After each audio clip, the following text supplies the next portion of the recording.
The PGE, it's expired. We need...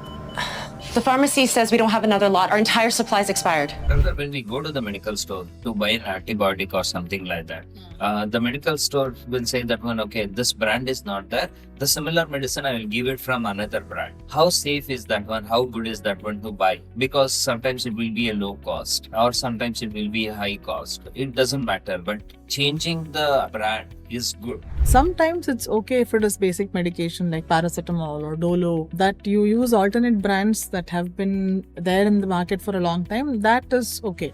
Specifically when it comes to higher end medications like maybe slightly higher end antibiotics or certain important medicines to control some blood conditions or chemotherapy for that matter. There is a reason we recommend certain brands, and yes, it may be a little more expensive compared to some more common brands that may be recommended by your general pharmacist.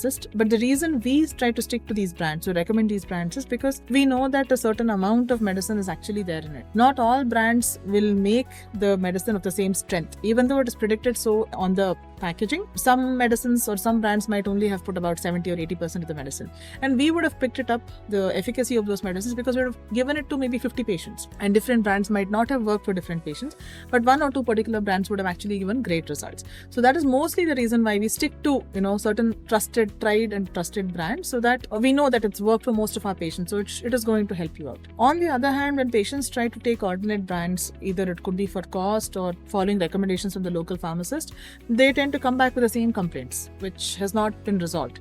And then we have to put an extra brain work and think, okay, why is the same medicine not worked? And then we find out, okay, the company is different. And we a lot of times see that when we switch the brand or switch the company to the right one, we see a lot of difference.